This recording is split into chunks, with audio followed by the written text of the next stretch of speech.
Hi guys, Kim here. The sixth son and the assumption of authority.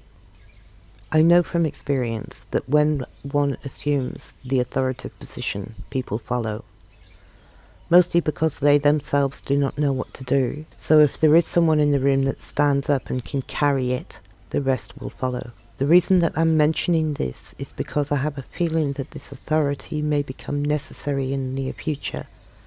However, this authority is only ever to be used ethically. It's never to be used to control another. I watched a really cool video yesterday about how authority is perception and that everybody can have authority. In this shift, people see through those who are weak. The weak back down. Stand in your own authority and own it. I once met someone who'd been working in a very high-ranking job for about 10 years, and I was having a chat with this woman, and she admitted to me that she had no idea what she was doing and kept thinking that she'd be sacked when they discovered this.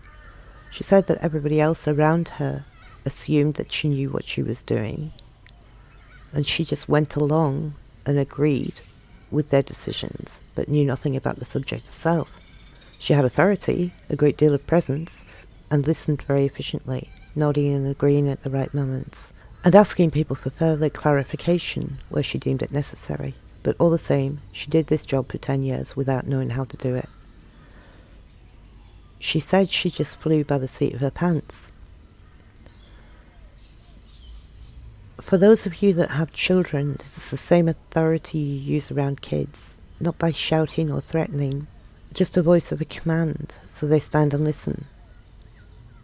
It really is not real. It's only that you learn over the years to command yourself so your kids will listen to you. It can be even in the tone of your voice. I will never forget my mother, who incidentally was tiny, saying to someone who was threatening her one day, "Oh, you stupid little man, get out of my way," and storming off.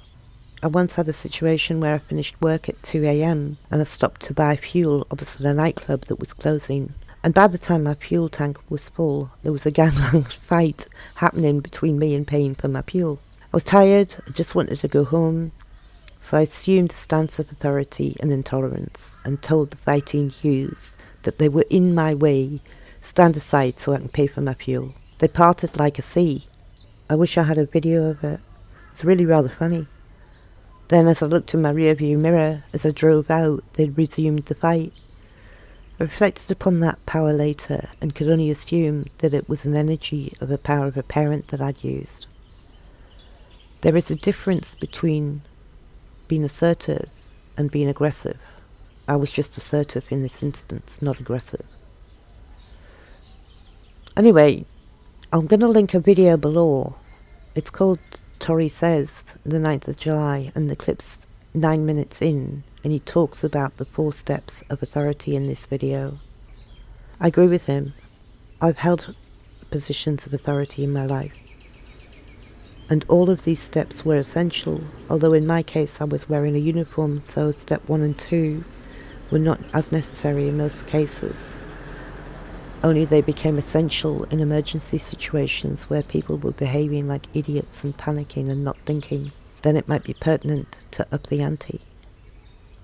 I don't know why I'm telling you this other than to say I suppose it's akin to what they call wearing the armour of God, being strong. These are trying times that we're living through, and I feel around me that the fear has ramped up this week for some reason. People who are normally really stable are rocking too. Maybe it's a sign of a shift that's coming. I always feel that this type of thing happens before a dawn. A few years ago I had the perception that this awakening was like climbing stairs. It seemed to me that each time I reached a new level, it was like I started at the top of the step, perceived it, and then I slipped down and worked through the lessons to get back to where I had been, like a real life game of snakes and ladders. But then, when I eventually worked out what I had needed to learn from that step, then I could continue on my journey. Red flags for me are always when things happen over and over, and then I know I haven't learnt it yet. So I stop and work out what I could be learning from this, what it is I'm not seeing. This is one of the hardest things to see, as it's so very difficult to see it from the inside.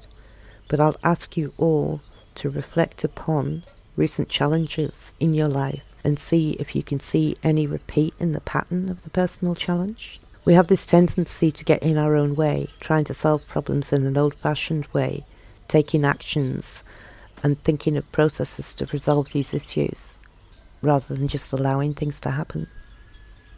It's this, so try to imagine yourself, rather than driving the bus, that you're actually giving directions to the driver, merely making yes or no decisions as solutions are randomly offered to you, rather than focusing on the problem and trying to solve it yourself. The external world is one huge mess. No one individual can resolve this. It's too overwhelming to even think about it. But I was listening to John Lash video in which he was talking about the resolutions to this world being cultural, meaning that dependent upon the location of the world that you lived in, the problem would be solved differently, according to the local mindset. So, for instance, if you lived in Tibet, the solution may be to meditate your way through the shift. But on the other hand, if you live in a war-torn country, the solution may be presented through violent action. Thanks for listening. Bye.